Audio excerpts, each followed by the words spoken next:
Lekutei Sichos Chelek Tesvav Noach Hey Lili Nishmas Reb Yosef Benyamin Ben Reb Menashe Kaltman.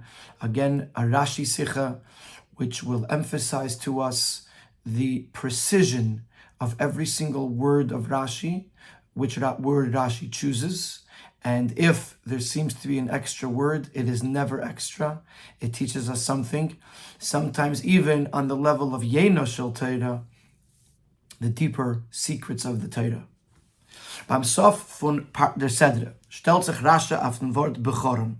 The end of Parshas Noach says, Vayamos Terach Bechoron. Terach passed away, Terach died in Choron.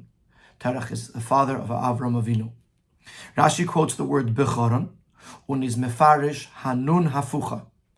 The nun is upside down. This is referring to, although it doesn't exist in our Sifrei Torah that we have today, but clearly Rashi is referring to something that was a present in his time, that the nun, the langer nun, the final nun of Bechoron is in the Torah, is written upside down. Leimar Lacha, to teach you, Ad Avram Charoin Af Shalmakim Ba'olam, until Avram there was the wrath of Hashem in this world, and then from Avram it stopped. The Pashto Pshat von dem is, the simple meaning of this is not as the nun hafucha meant Ad Avram Charoin Af Shalmakim. It doesn't mean that the upside down nun itself is telling us that there was wrath of Hashem in the world. Because what's the connection between the wrath of Hashem and an upside down letter nun? Nor, rather, as the nun hafucha kum zu meramezayin. The upside down nun is a symbol. As uiser dem pashuten teitz von Bechoron in der Stadt Choron, that in addition to the simple, basic understanding of the word Bechoron, that is referring to the city of Choron, that Terach died in Choron, hat der Wort noch an Indien abteitsch die Bedeutung von Charoin af. Die Bedeutung von Charoin af. That the word Bechoron has another meaning, and that is the meaning of anger. So Vayomas Terach Bechoron, Terach died in Choron, number one, telling us the city, the place where it happened. Number two, it is telling us that there was the wrath of Hashem. Was für Shaykhis hat der Inyan von Charoin af zu dem Pasuk. The Pasuk says Terach died in Choron. How does that connect in any way to the wrath of Hashem? Is Rashi mefarish as Biz Avram and is given Charoin af Shalmakim. So she explains, because it's at this point, approximately, that the wrath of Hashem ends. Till Avram there was wrath of Hashem, and this is about now. So Hayamas Terach Bechoron, when Terach died, and Terach's era ends, so to speak, and Avram's era begins, this is where the wrath of Hashem ends. So that's the basic meaning of the pasuk, of the Rashi. Rashi sees an upside down nun. He says the nun is symbolizing to us that in addition to the fact that Terach died in Choron, there was the anger of Hashem that ended around this time. Es ist aber nicht verstandig, however, this is not fully understood. Rashi's teitsch von dem Wort Bechoron, Charoin af, muss doch maßem sein zum Teichen von dem Pasuk. Rashi's translation has to be consistent with the theme of this pasuk. Und in pasuk redet sich nicht wegen Avram. And this pasuk is not discussing Avram, nor wegen Terach. This pasuk is about Terach. Vayomas Terach Bechoron. Terach died in Choron. Tofar vos sagt Rashi ad Avram Charoin af. So why does Rashi speak about Avram to say that until the time of Avram there was the wrath of Hashem? And at l'chaede gedart verbinden dem inyan von Charoin af mit Terach. If Rashi is quoting this pasuk and translating this pasuk, which talks about Choron or Terach, then Rashi should have explained the wrath of Hashem as it connects to Terach, not to Avram, who's not even mentioned in this pasuk. Is there beard in them? So the Rebbe explains a very simple explanation. V'bald der pasuk sagt v'yamas Terach Bechoron is oi men soll lernen as der Charoin af Shalmakim is given af Terach. Since the pasuk says that Terach died in Choron, if we would learn that the anger, the wrath of Hashem was associated with Terach specifically, wollt man doch gemus sagen, as der Charoin af em is given bis zu sein Misa. Then we would understand, since it's being mentioned in this pasuk, and the anger was on Terach, then the anger, the wrath of Hashem would carry through until Terach's death. Aber azay kemen it lernen. But we can't learn like that. By Leidrash's Shita, Terach Tshuva getan, allein Zman far sein Tod. According to Rashi's approach, Terach did Tshuva a significant amount of time before his death.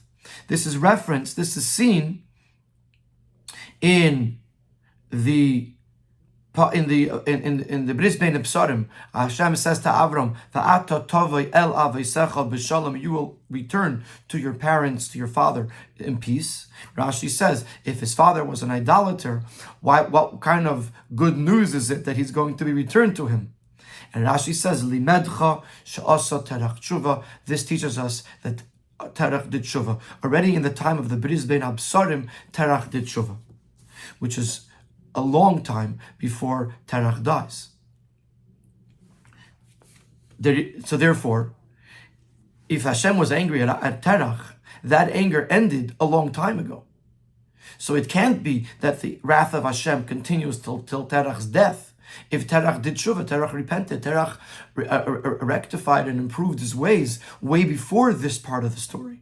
Therefore Rashi must conclude, as the Charoin Av Shalok was merumis in the pasuk, that the wrath referred to in this verse is nitin shayches mit Terach, is not directly connected with Terach, that Hashem was wrathful because of Terach per se.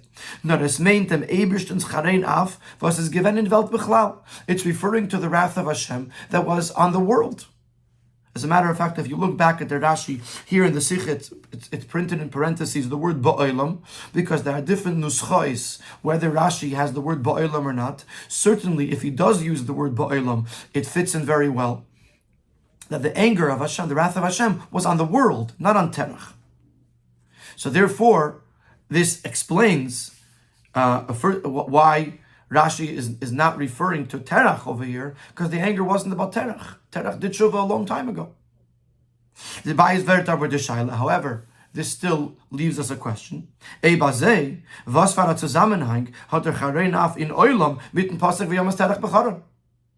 are we discussing it here? If the anger that we're talking about is on the world, why is it being referenced here in a pasuk about the death of Terach?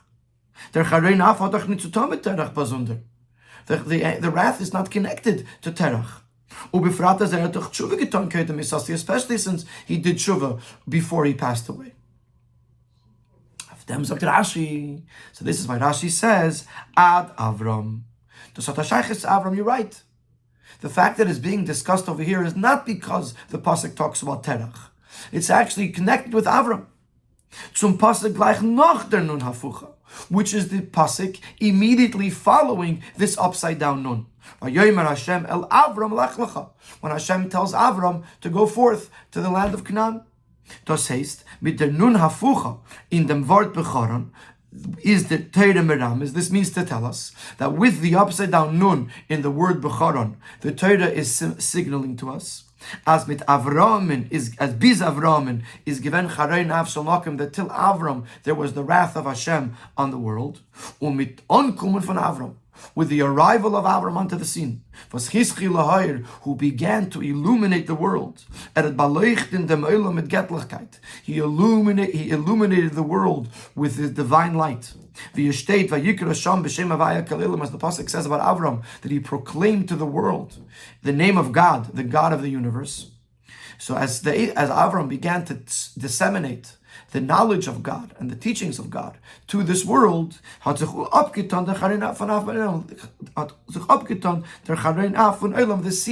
ended the wrath of Hashem on the world. So Terach died in Charan. And after that Hashem says to Avram, go to not. And then the Torah tells us about Avram's journey to Eretz Yisrael. That is going to end the anger of Hashem, and therefore the pasuk says, until this point there was the wrath of Hashem ad Avram till Avram. So this is how we can understand Rashi. Rashi is talking about the fact that there was anger until this point. The reason that he mentions Avram and not Terach is because the anger was not associated with Terach per se. The anger, the wrath, was on the world, and it ended not with Terach's death, because Terach had done Shuvah a long time ago. It ended with Avram, and therefore Rashi says Ad Avram, referring to the point in time when the wrath ended. It was with Avram's arrival on the scene. When Darf noch aber verstehen, Sif Gimel, the Rebbe is going to ask, it still doesn't fit so well the fact that this pasuk has an upside down nun, and it's teaching us something about the next pasuk, especially since it's actually a different parasha. But even if we didn't look at that, if we wanted to talk about Avram going to Eretz Yisrael and ending the wrath of Hashem, then the pasuk should have found a way to symbolize this in that pasuk, not in the pasuk V'yamas Terech B'charon, which is a previous pasuk. This is what the Rebbe is going to address in Sif Gimel. Man darf noch aber verstehen. It's true that immediately after the word B'charon comes the pasuk that Hashem spoke to Avram. As it's aber schwer to learn it, but it's still difficult to learn as the nun hafucha from B'charon, that the upside down nun of B'charon soll sich patziehen zu erweiterten pasuk should be connected to a later pasuk. Is there beer in them? So here the Rebbe learns something very beautiful. He's going to talk not about necessarily the meaning of the word B'charon, as much as the shape of the letter Langer Nun. We call it in Yiddish Langer Nun, in Hebrew they call it Nun Sofit. And the fact that it is a straight line going down the middle represents the end, the conclusion of something, and the beginning of something new. Is there beer in them? Here's the explanation. A nun pshuta, a Langer Nun, is an ois soifis, is a letter that is placed at the end of a word. Was unterstreicht a sof und Ende von Wort. It underscores the end and the conclusion of this word, and therefore of something.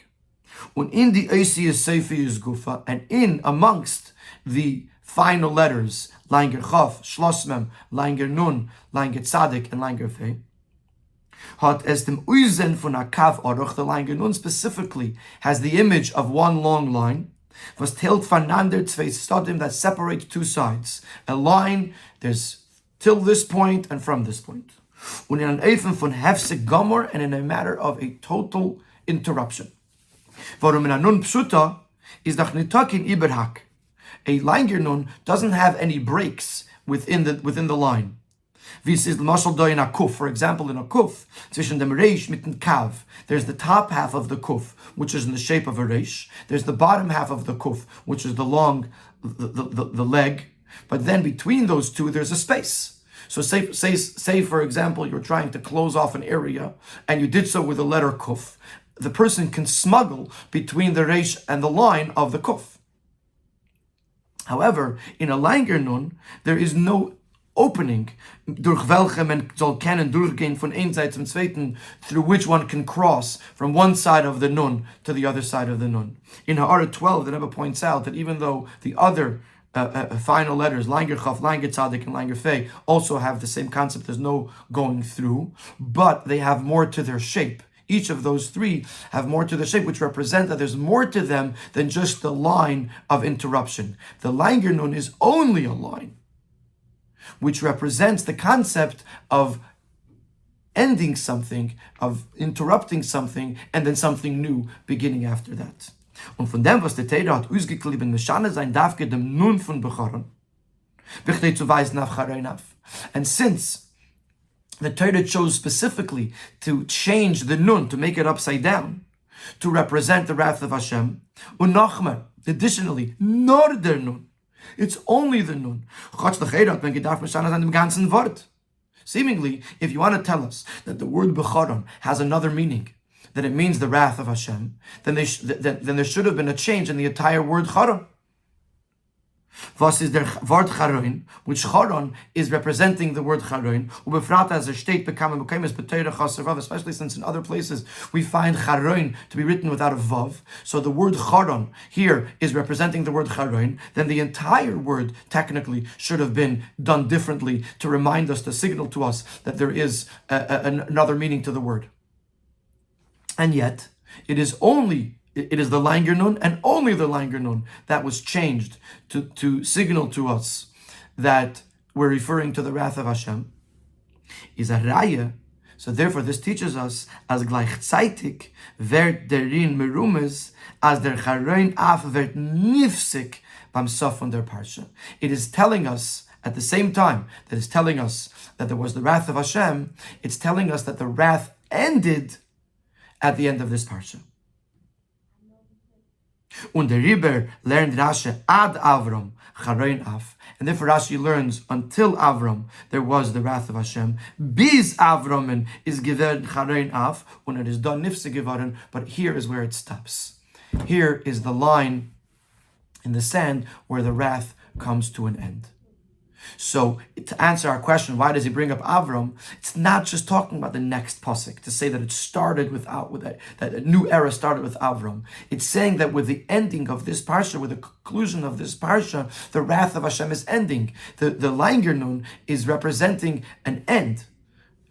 So as this parsha ends, this is the end of the wrath of Hashem. And that's what Rashi means, ad Avram. He's not referring to the fact that with Avram began a new era.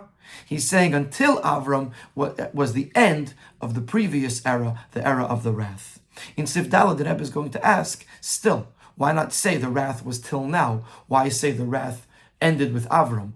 You didn't even tell us that there was a wrath. It seems like first you got to tell us that there was anger to tell us that it ended, and that's what he's going to discuss in Sif Daled, why there's still a reference to Avram. Why not just say Ad Kan Charein Av Shalmakim or something like that?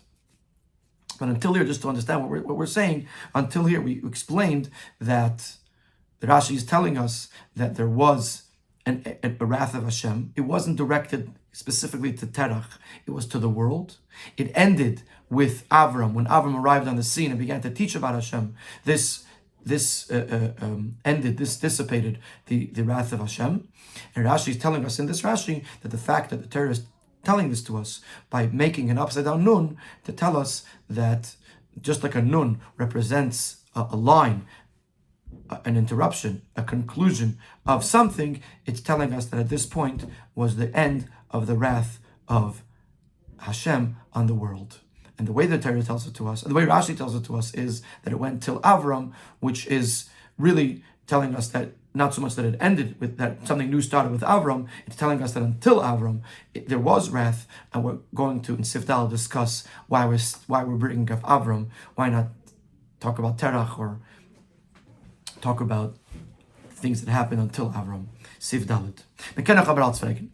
We could still ask the question. And the way the Rebbe is going to present this question is, the Rebbe is going to use the words positive and negative. Positive and negative does not here mean good and bad. It means in the positive, something was taking place. The negative, something was not taking place. And the Rebbe is going to say, why say it in the negative that the anger stopped? Why not say it in the positive that there was anger taking place until a certain point? Hagam, as the nun is menamas, if I have 6 stadim, even though the nun, as we just explained, represents a demarcation line between two sides. Till this point, there was anger. From this point, the anger did not exist anymore. And in our case, the line that is marking the end of Parshas Noach, the beginning of Parshas Lech Lecha. But there are two different ways. There's two expressions that would make the same point. Aleph, as the Charein Af is given Bizn Sima from Parshas Noach, to say that there was anger until the end of Parshas Noach. Der Tzad Chiyuvi, in a sense, this is the positive, what did take place. As the Charein Af had gedoyert bis demot, that the anger endured until this point. Beis, there's another way of saying it. As the Charein Af is given Bizn Tkufa for Parshas Lech Lecha, that it ended with Lech Lecha. Der Tzad Hashlili, this is the negative. As demot at uvgehert the Charein Af, that this is when it stopped. So you could either say there was anger until this point, till the end of Noach, Parshas Noach, or you could say Parshas Lech Lecha was the end of the anger. Now the Rebbe doesn't even say this in the Sikha, but generally speaking, if you want to say that it ended, you have to say that it started. So it would have made more sense, and this is what the Rebbe is going to ask, why doesn't it tell us that there was anger until this point, instead of telling us when the anger stopped? Since Rashi is saying this on the word Bechara, Not just telling us a statement there was anger. Saying the word Becharon and the upside down nun is teaching us that there was anger. As the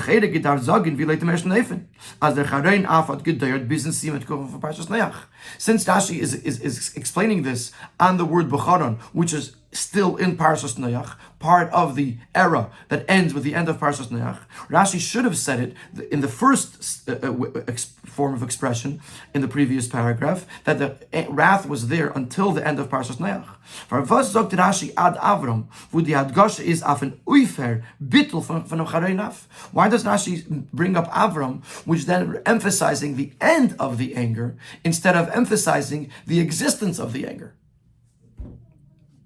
In Emerson, aber is king kashanish, but in truth, this is not really a question.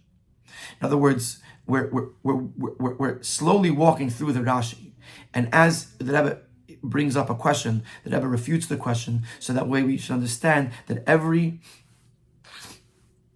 part of Rashi is actually precise in what it's trying to tell us. In Emerson, aber is king kashanish. It's not a question. And the Rebbe is going to tell us something very important. And that is that, in truth, chronologically, these two psukim are not in the right order. Terach passed away way after Avram entered into Eretz Yisrael, into Eretz Canaan. Avram entered into Eretz Canaan, Terach was 145 years old, because Terach was 75 when Avram was Avram was 75 years old when he entered into Eretz Canaan. Terach was 70 when Avram was born. So 70 plus 75 is 145. Terach was 145 when Avram entered into Eretz Canaan. Terach dies at the age of 205 or 210.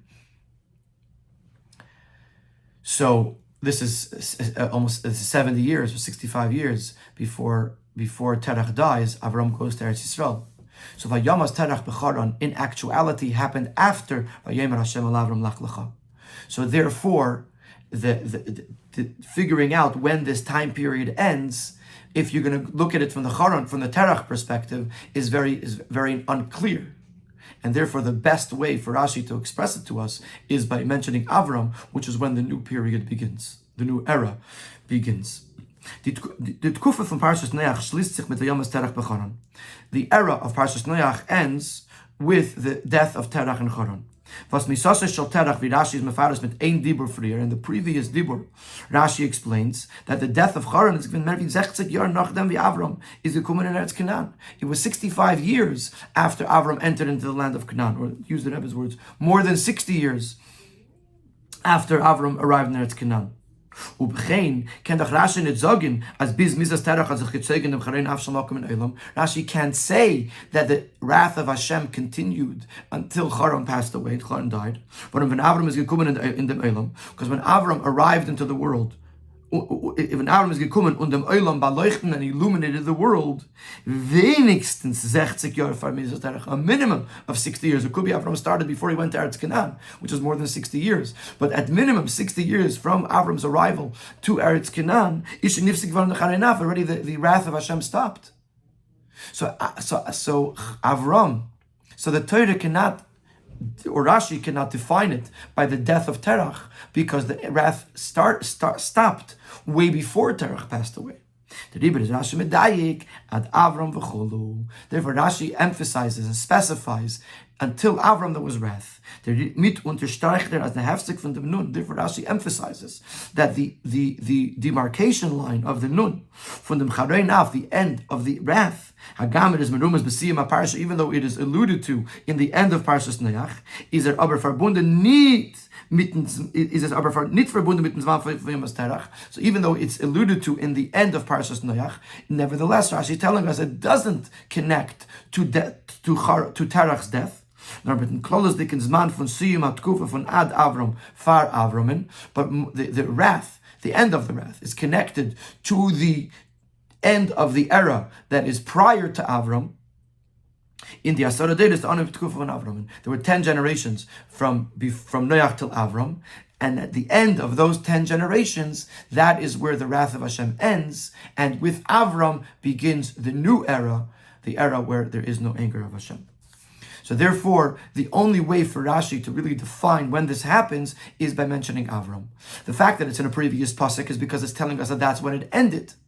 It ended with the end of Parshas Noach. But in order for Rashi to specify when exactly does that transition happen, it happens with Avram, not with the death of Terach, which happens later on, but with the arrival of Avram, and Avram beginning to spread the light of Hashem into the world. This is where the anger ends.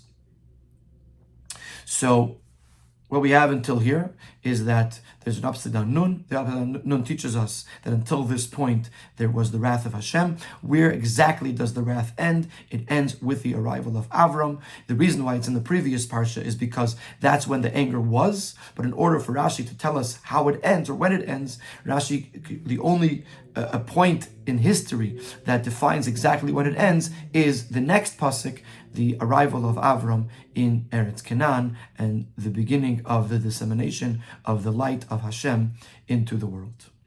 Before we get to the Yena Shel Torah, which is a beautiful, beautiful journey in and of itself, we have one final question that the Rabbi asks, and that is, why is it necessary to tell us that the Eibishter was wrathful?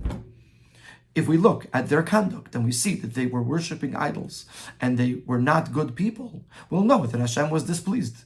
Why is it so necessary for the Torah to inform us that there was the wrath of Hashem? As far as the Rabbi, however, explanation is still required. So first after Torah b'chlal stellen and unafucho and erzählen das Meshach der Sarah Dedes with Avram is gwenner the Eibishter's Charein Avbelon. Why does the Torah have to give us an upside down nun and inform us that there was the wrath of Hashem in the world? It seemingly should be self-understood. Since they sinned so much, they served the Avodah Zarah.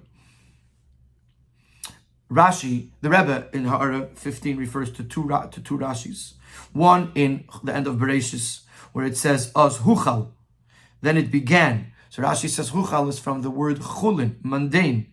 They began to take the world, to take mundane items and worship them and refer to them as divine entities. Or in Parshas Noach, it speaks about Nimrod. Rashi says, "Yodea es ribono yomachavin limrod boy." He knows his master, he knows his creator, and deliberately rebels in him. This is another example where we see that the generations prior to Avram were engaged in idolatry and in sinfulness. So obviously, it's verstandig, as the Eibishter is given Nitzufriden von Zera and Aga. Clearly, Hashem was not pleased with their conduct. So the Eibishter would be wrathful. The Eibishter would be angry at this kind of conduct. Why is it so important for the pasuk, for the Torah, to let us know that the Eibishter was wrathful? Is there beer in them? And the Rebbe explains this as well. Shasman learned in their parsha wegen die Menschen von jener Deures. When you learn in the parsha, Parshas Noach, which speaks about the lifespan of people in those generations, and we see that they had very long lives, way beyond the classic 120 years, which the pasuk tells us in other places that is the lifespan of a human being. So a person's going to right away ask the question, how is it possible that there are people that are so wicked should have these long, extended lifespans? And therefore this might lead a person to think, that despite the fact that they sinned, but there might be some sort of exterior reason. L'dugma, for example, Am Echad v'Safa Achas L'Kulam, the fact that they were united and they all spoke the same language, or Shalom, there was peace amongst them, or Kibud Avi Rashi Zogda, or the fact that they respected their elders. In the previous Rashi says that why does the pasuk tell us about Terach's death before telling us that Avram left to Canaan if the Avram's going to Canaan happened first? So Rashi says, so it shouldn't become obvious that Avram did not fulfill the mitzvah of Kibud Av and left his father alone. So we see from this, from the fact that the Torah is concerned about people saying, how could Avram leave his elderly father? This shows that they were living in a time that respecting the elders was something that was done not just by Avram, but by the other people. So it could be that there were other things that they did that brought upon them the Eibishter given gefallen epis in Zeyanaga. The Eibishter was pleased with something in their conduct. Und is given zufrieden von sie. And he was happy with them. And therefore they lived long lives. In other words, it's possible, a person is going to look at the parsha and say, wow, these people lived hundreds of years, despite the fact that the Torah tells us that their conduct was not up to par. So a person might say, okay, maybe in certain areas they did not conduct themselves properly, but nevertheless, there were other areas in which they did good things, and because of that, Hashem was pleased with them and gave them long life. Therefore, the Torah addresses this by placing an upside down nun to tell us as the Eibishter is von given nit nor nit zufrieden. Not only tell us that not only was the Eibishter displeased, nor adrabes is given charoin afshalakim, but more than that, the Eibishter was angry. If you come to so in that case, you're going to ask, how did they earn such a long life? He says, the answer to that is, that was the will of Hashem. And we don't know the reason for it. And the Rebbe points out in Ara 18 that the why the Shaim are successful, Rashi is not obligated to tell us. The facts that Hashem was angry, that Rashi has to tell us. That's important. But the whys of the world, why do we find that there are wicked people that are successful in life and live long, prosperous lives? That is not Rashi's obligation to teach us, and therefore Rashi doesn't have to address that question. But what Rashi has to address is the fact that a person might have the mistaken understanding that these people, Hashem was pleased with their lifestyles, and the pasuk hints it to us, and Rashi clarifies it to us that the Eibishter was wrathful at their conduct, not pleased with them. Or you could say a very practical explanation why they had long lives. As it's verstandig beseichel, it's very logically understood as Adam Rishon, Yitzur Kappa from the Eibishter, Adam Rishon, who was the perfect specimen, the handiwork of Hashem, der Zayin der Meirich Yom B'Yeser, should be the one with the longest life. If not for the sin of the eating from the tree of knowledge. And then as the generations gradually proceed, the lifespan will become shorter and shorter until it gets to the lifespan of our times, which is much less than the lifespan of Adam Rishon. So in other words, the Rebbe is saying it's not connected to their conduct, it's more a natural, gradual change, starting with Avram, who had one of the most longest lifespans, and then it gets shorter and shorter as the generations proceed. So therefore, it's not a connected to their virtues, it's connected more to the nature of things. So that's a more practical approach to it. But at the same time, Rashi doesn't address that either. Rashi doesn't tell us anything about that. Rashi just tells us that there was wrath, so we shouldn't be mistaken by their long lives to understand that and think that the Eibishter was not upset. So Ad Kan, up until this point, is the Rebbe's explanation of the Rashi, which at this point is very, very clear to us. Rashi is telling us that with the upside down nun, the Torah is telling us that there was the wrath of Hashem. When does it end? It ends with the arrival of Avram. Why is it here? Because this is the end of it. Why does Rashi reference Avram? Because that is how Rashi can describe where exactly the wrath ends and where the new era begins. It begins with Avram and the teaching of the knowledge of God in the world. And why is it necessary to tell it to us? Because of the fact that a person might think that there was no wrath because of the long life of the people of that generation. Now we're going to go into Sivav, which is a more pnimi a more esoteric, deeper understanding of this Rashi. Actually, extremely fascinating, and with it, that will explain why Rashi uses. First of all, the Rebbe will explain why these people had a long life, despite the fact that they did not earn it, and why Rashi uses the word af, charoin af shalmakim, even though he's really translating the word becharon. Nevertheless, Rashi adds the word af in this Rashi, and it's not just by chance. It's actually there to teach us a very, very specific teaching. Hagamas befedish in der derech hapshat is the Rashi nit mevar hatam was the asara eskim dedes of meinach yom given. Even though in a more explicit way, in the manner of Pshat. Rashi does not explain the reason why the 10 generations, and actually the 20 generations from Adam Rishon till Avram Avinu, had long lives. However, Rashi does hint it to us through the approach of Soid, the esoteric understanding of the pasuk, as it's discussed many times, as in Pirush Rashi, is for behalten yeneshal Torah, that in the teaching of Rashi, even though Rashi is teaching us pshat, but in that pshat is concealed the wine of Torah, pnimis Torah, the secrets of Torah, the esoteric parts of Torah. And let us begin with the following. The Gemara in Pesachim tells us that the Kapitel Tehillim, Kuf Lamed Vav, which we say every Shabbos before Baruch Sha'amar, Hoidul Hashem Ki Tov Ki L'Olam Chazdoi, has 26 times where it says the words Ki L'Olam Chazdoi. Says the Gemara in Pesachim that these 26 Ki L'Olam Chazdois represent the 26 generations from the creation of the world until the giving of the Torah. You have 10 generations from Adam till Noach, you have 10 generations from Noach till Avram, then you have Yitzchak, Yaakov, Levi, Kahas, Amram, Moshe, 6 generations. There's 26 generations from the creation of the world until the time that the Eibishter gives the Torah. And the question is how did these 26 generations live? What gave them their nourishment if the Torah wasn't given? From when the Torah was given, the Eibishter, the world survives, the world is nourished by the merit of the existence of the Torah and the learning of Torah. But before the Torah was given, how did these generations live? It was through the kindness of Hashem that He gave them their nourishment. That's Ki L'Olam Chazdoi, referring to the 26 generations of kindness that the Eibishter gave to the world in order for the world to exist, despite the fact that the Torah had not yet been given.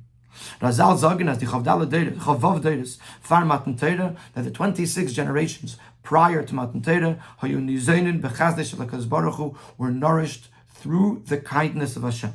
That's what the Gemara says in Pesachim. Chassidus explains, as od die Deures seine gespeist geworden durch der Madrege von Chesed shel Mayla Meishtalshlus, that these generations were nourished through a level of divine benevolence that transcends Hishtalshlus. Hishtalshlus is a logical process, not necessarily logical to us, but it's a process where there's a cause and effect. So intellect leads to emotion, emotion leads to action. I mean, these are just examples. And therefore, in Hishtalshalus, when a person does something, a good deed, this earns them a reward. When there's a misdeed, it earns them a reprimand. So in the level of Hishtalshalus, our actions impact the blessings and the flow that comes from above. But here, we're talking about this divine benevolence that transcends Hishtalshalus. It goes to the irrational, or the super-rational, rather. On that level, the actions of the world below doesn't affect. If you're righteous, what does it add to God? And if you're not righteous, what does it take from Him? It's beyond a space where mitzvahs and averos can have an impact. And therefore, on that level, even those who transgress, even they can receive their sustenance from that level. So that's step number one. That there is a time period prior to Matan Torah, prior to the giving of the Torah, where the nourishment that came to the world came from a level that transcends Hishtalshalus, and therefore it was not dependent on the actions of the recipients, but there was an indiscriminate flow of kindness even to those who didn't deserve it. In the next paragraph, the Rebbe is going to differentiate between the first 20 generations of these 26 and the later 6. Based on the fact that the Gemara in Sanhedrin tells us that the world is made up of 6 millennia. The first 2 millennia are called Tohu, chaos. It's an unorganized world. It's a world that is being sustained without Torah, without a normal process. Then the next 2 millennia are Torah. This is during this time the Torah is given by Moshe to the Yidden, all the way through the end of the Mishnah, the beginning of the Talmud. This is the bulk of when Torah is brought to the world. And then the final 2 millennia are called Yemais Mashiach, the days of Mashiach. Either it means that Mashiach could have come or should have come at the beginning of the year 5000, or at the beginning of the year 4000, or that it is a preparation to the era of Mashiach. But the first 2 are called Toyu, the middle 2 are called Torah, and the last 2 are called Yemais Mashiach. So at the end of 20 generations, at the end of 2,000 years, is the beginning, is the time of Avram Avinu. This is when Avram comes. There's 10 days from Adam till Noach. There's 10 days from Noach till Avram. Avram is at the beginning of the year of the year 2000. And at that point is the beginning of Shnei Alafim Torah, the 2 millennia of Torah, and therefore there is a change in the world. Und as is da, klar ist der Unterschied zwischen die Chavav Deiris von Matan Torah und die was nach Matan Torah. And just like there's a general difference between the 26 generations prior to Matan Torah and the generations that came after Matan Torah, al derech says ich da achiluk prati in die Chavav Deiris gufa. And similarly, within the 26 generations, there's a more specific differentiation. The erste 20 Deiris, you have the first 20 generations, far die Shnei Alafim Torah, before the 2 millennia of Torah begin. Is bei wenn der Inje von Isenen bechazeh shel HaKadosh Baruch Hu shel Lamayla meishtalshlos mer wie bei die letzte 6 Days. By the first 20 generations, this idea that they were being sustained by the divine benevolence that transcends ishtalshalus is in a much stronger sense than in the last 6 generations. Because once Shnei Alafim Torah begins, the connection, the impact of Torah is already felt. We had this in the Sikha last year around Parshas Noach Lech Lech, where it speaks about the tkufos of Adam and Noach and Avram and Moshe, that even before the Torah was given, once the era of the 2 millennia of Torah begins, there is already an impact of Torah on the world. And therefore, the sustenance that is being given to the world still is connected somewhat to Torah, and therefore it is more logical than the first 2 millennia in which it is totally disconnected from Torah, and therefore it is entirely dependent on the indiscriminate giving of the level of divine benevolence that transcends Hishtalshalus. So you have the 20 generations, the first 2 millennia of creation, which the transgressors, the idolaters, those who are going against the will of Hashem, are being nourished through this divine benevolence. And then you have the next 6 generations, which are also dependent on chesed, shelamayla me'ayishtalshalus, but not on such a strong level. There is already some reason for them to receive their sustenance. Und от dem Inyan is Rashi merames mit die Wörter charoin af. Now that Rebbe says that this differentiation, the fact that something changed at the 2,000 year point, this is what Rashi is emphasizing by adding the word af in the Rashi. One can ask, who needs the word af here? Here, Rashi is translating that charon means charoin. The charon means wrath. So therefore, it's important to say that there was charoin, there was anger. Why does Rashi have to add the word af in this Rashi? No, written word af. Here, this paragraph is an intro paragraph to the next seif or two. No, written word af is merumes der inyan von hayun izein bechased shel HaKadosh Baruch Hu. With the word af, Rashi is symbolizing, or Rashi is rather hinting to, this concept that until this point, the generations, the world was being nourished through this divine benevolence that transcends Ishtalshalus, warum af weist auf der Beginne von Ershman Ishtalshalus, because af represents this divine light that transcends Ishtalshalus. Kidil halon, as will be explained. So at this point, you might be a little bit confused because he didn't really finish explaining this. But so let's understand the process. Number one, we understand that before the giving of the Torah, there was an indiscriminate giving of light that came from the level of chesed that transcends Ishtalshalus. But there was a difference. There was the first 20 generations, the first 2,000 years, and then there was the time that comes after that. And which, keep in mind that this is when the Charoin Af ends. The Charoin Af ends when Avram comes onto the scene, which was exactly at the transition point between the Shnei Alofim Toyu and the Shnei Alofim Torah, the first 2 millennia of chaos and the second 2 millennia of Torah. So this is the juncture that we're talking about. And Rashi is alluding to this by saying the word af, as we will explain in Siv Zayin. In Siv Zayin, the Rebbe is going to talk about what is the etymology of the word charoin. Where does the word charoin, being anger, where does it come from?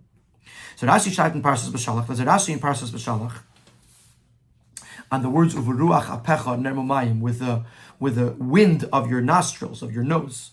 That's which in Oz Yashir. So the Rashi over there explains this whole concept of what's the connection of a nose to anger. So Rashi explains that the word charon is migzeras. Where is it? Migzeras. I can't find it. Migizras. Charon is migizras chara. The word charon comes from the word chara, which chara means to burn. When the word chara gefindt man nit blows by af, chara af. This concept of burning you don't find just by with the word nose. In other words, Rashi explains over there that when a person gets angry, their nostrils flare. So chara api or chara af means that the person is so burned up with anger that their nostrils are flaring up. But Rashi, the Rebbe is saying over here that we don't only find the term chara as it connects to af. We also find the term chara as it connects to the garden, to the throat. V'yashteit, as it says in Tehillim, nichar groini, my throat was parched. When Rashi types as nichar is from lashon chara, Rashi over there says that nichar means yavesh, it was parched, and he brings a pasuk from Eiv, chara mini chayrev, it was burnt up that it parched. The house is trukin, the throat is dry, it's parched. In other words, when something is very hot, like a hot desert, it dries up everything that grows. So nichar grani means parched, but it also comes from the word chara. It also comes from the word heat. So heat could flare up the nostrils. Heat could parch the throat. So the word chara can affect the af, the nose. It can affect the gourarie. It can affect the throat. Now here, it doesn't say chara, it says charoin. So in the next paragraph, the Rebbe is going to explain how the word charoin can also be associated either with the nose or with the throat. Also, charon can connect with either the af or the gorin. On a more simplest most level, we see Rashi here says charoin af. So we see that the word charon connects with the nose. But on another perspective, charon im hakoilel b'gematria gorin. The word charon, the numerical equivalence of it, if you include the word into it as well, is 259, which is the same numerical equivalent, same value as the word gorin, 259. Un charon oisi is nichar, and charon and nichar are the same letters. Is merames if an inya for nichar graini, and therefore charon, which is b'gematria gorin, there and the letters of nichar could certainly symbolize the concept of the nichar graini. Their house is truken, the throat is parched. And therefore the throat can't come through the voice can't come through the throat. In a healthy way. So we understand that charon or charoin could either go with af or it can go with gorin. And yet, as we see here, Rashi uses the word af, and the question is why. The chilik zwischen die zwei inyanim is, what's the difference between the gorin and the af, the nose and the throat? It's just two parts of a person's body. How does it affect anything that we're talking about over here? So the Rebbe explains, Chassidus explains, gorin is amemutza zwischen reish meach and lev. The throat is a conduit between the heart, the mind and the heart. Das heißt, as the hashpah von dem seichel shebemeach, the flow that comes down from the intellect and the mind, was kommt up in the mimidish shebelev, as it comes down into the emotions of the heart. Geht durch dem gorin, has to go through the throat. the brain is up here, the heart is up here, the throat is the conduit that connects the two. So anything that's going to traverse from the brain to the heart is going to need to go through the throat. The garden is in a matzah von nichar greni. So if the throat is in a parched state, there lost the snit as the ashpas asechos that are coming in left. It does not allow for the flow from the mind, from the intellect, to go properly into the heart, into the emotions. Masha enkein af. On the other hand, the nose is hecher von garden, is higher on the person's body than where the throat is. Additionally, der inyan von af is hecher von chachma. The nose represents a level that's higher than intellect. Chachma is the beginning of ishtalshalus. It's the beginning of the process of creation. It begins with intellect to emotion to application. But smell is higher than ishtalshalus. This is explained in Chassidus, specifically when it talks about Mashiach. Mashiach, it says, V'herichya b'yidas Hashem. And the sages say, Moirach v'doyin, that Mashiach is going to be able to judge through smell. Generally, a person needs to hear all the details, has to process it logically, and then could judge. Mashiach is going to have this power to judge through smell. So this explains that this is a very lofty level, that you don't even have to rely on the human faculties of logic and process and emotion, but just through smell, a Mashiach in this case, is able to judge. So smell represents supra-logic, higher than logic. So the Gourarie represents the process of logic into emotion. That's hishtalshalus. Af, nose, represents beyond hishtalshalus, higher than this process. So now, we could now explain why Rashi uses the word af. Das ist Rashi medayik in unser Pasuk mit Lashon Charein af. Da wird nicht gemeint Charein mit Lashon nichar greni. Rashi is not, when the Torah says b'charon, it's not referring to a charein, an anger that connects to the greni, which is, as we said, would represent the level of Seder Ishtalshalus. Because since we're talking about the generations prior to the 2 millennia of Torah, which were nourished through the level of kindness that transcends ishtalshalus. L'maylo me'achachma, which transcends chachma. So therefore, what is happening with the throat is irrelevant, because the throat is only affecting that which goes on below chachma. The Rebbe is Rashi Madgish when Charein af was beweist auf B'chinas ha'or shel l'maylo me'ishtalshalus. Therefore, Rashi says that the Charein af took place. There was a Charein af, which af represents the light, the divine light that transcends ishtalshalus. This is what we're dealing with. Unavdem zogt Rashi, and therefore Rashi says, as otazas seder, as every ritzenis on the kabels and the ashbaf and the malam ishtalshalus, that this process, that those who transgress the will of Hashem could still receive their energy, their nourishment from a space that transcends ishtalshalus, is given boys ad Avram, only took place till Avram. Well, das is given, I say the Vashnei Alafim tell you, because it was in the 2 millennia of chaos where there was an indiscriminate amount of light, and therefore the light can come down from this loftiest level and reach even the persons or the people or the world that doesn't deserve it. But when the 2 millennia of Torah began, is nifse geworden der Charein af. This Charein af stopped. The ashpa from the Maila Me'eshtalshalus, the flow from beyond the Shtalshalus stopped. Demut is geworden the Haschala from Medida al Pitera. Then the flow was more limited according to the parameters of Teda, as Allah that all the flow has to come in a more calculated method through the intellect of Teda. So even though Teda wasn't given yet, but nevertheless, once Shnei Alafim Teda, the 2 millennia of Teda began, the amount was less. The amount of flow was less, and therefore it couldn't reach just anybody, even though it still reached the world, but it was in a much more limited sense. So what Rashi is telling us over here, the way the Rabbi is explaining this Rashi, is that when Rashi tells us until this point there was Charein af, it's not just saying that there was the wrath of Hashem until this point. He was saying until this point there was able to be a flow of nourishment, despite the fact that there was the wrath of Hashem. And after Avram, the wrath stops, and therefore the flow continues, but only because there was no more wrath.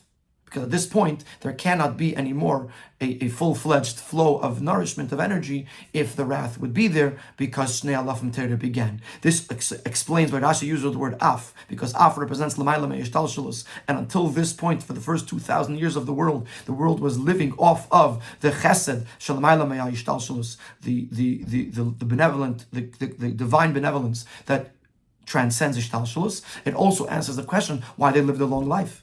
Because since the energy that's coming from this level is indiscriminate, it also gave them this benefit of a long extended life. In Sif Ches, the Rebbe is now going to tie this back to the letter Nun with a very, very beautiful concept that the ultimate goal is to draw down this transcendent light into the lowest, most personal, internal level. Because a person is going to ask, this seems to be counterintuitive. It seems like the higher the light, the higher the source, the more powerful it is, the more it could reach even to those who are undeserving of it. What's the point of Matan Torah, of giving the Torah and limiting the light? And the answer is going to be that when there is an indiscriminate light, it does reach beneficiaries that are aligned with the forces of unholiness, and that's not good. Because as long as the forces of unholiness usurp this godly energy, this gives them the power to exist. And the goal is that there should be no power, no forces of impurity or of unholiness in the world. So the ultimate goal through the giving of the Torah is to draw down this godly light, that is this transcendent light, called in Chassidus Or Makif, encompassing light, to bring it down into this world in a pnimius, on an internal level. And this is going to be alluded to in the letter Nun, or Langenun specifically. This is the explanation and the deeper reason, meaning why this concept that till Avram there was wrath of the Eibishter in the world is alluded to us specifically by changing the Langenun. When the 2 millennia of Torah began, which begins with Avram Avinu, as we explained, is nimshach geworden der makif and apnimis. This is when this transcendent or encompassing light is drawn down into an internal level. And when it is drawn down into an internal level, it is then becomes tailor-made. If it's on the outside, then it's infinite. If it's being brought into the vessel, then it becomes finite. It's tailor-made to the specific vessel. So when it comes down into the pnimius, it is tailor-made for this specific recipient, and therefore the forces of evil or the forces of unholiness cannot usurp this energy for their own existence. As it is explained in Chassidus, that from the level of makif, the transcendent or encompassing level that transcends ishtalshelus, klipos, the forces of impurity can draw energy, nor be'ez der erev hablayt b'chinas makif, only as long as this light remains in a transcendent state. When it's drawn down into an internal space, then this only can be drawn into holiness. And this concept that you're taking this Or Makif, this transcendent light, and you're drawing it down into an internal space that is unique for the forces of holiness, this is alluded to, this is symbolized in the Langenun. Which we find two extremely paradoxical points or elements in the Nun, Langenun. On the one hand, the number 50 represents higher than Ishtalshelus, because Ishtalshelus is made up of 7 midos. 7 times 7 is 49, like the counting of the Sfiras Omer. That's the Ishtalshelus. 50 is going beyond Ishtalshelus, so the letter Nun represents beyond Ishtalshelus. Beis, Ir, Tzir, und Tmuna. On the other hand, the shape of the Nun, which has a long leg that goes lower than the actual line that it's written on. This shows on this energy being drawn down into the below. This says that the inyan for Nun Pshuta, this means that the idea of the Langer Nun is to mamshech sein dem Urshel Maila Mishtalshelus, the Maila Adein Kates, to draw down the light that is above and beyond in Mata Adein Tachlis, into the lowest of the low. Was dann wird bottled the unique eclipse because that ends the flow of energy to the forces of unholiness, and the Ashba kommt on and then it reaches only holiness. Wie es in the meaning from the Num Sutta was in Uvaisid Bakun, as the Alter Rebbe explains the Kotatera and the language of the word Uvaisid Bakun, in him and God. To God you should cleave, as a tachlis ili from Uvaisid Bakun, the ultimate greatness of cleaving to Hashem, darf in mamshich and the matamata has to be drawn down into the below, into this world. Because that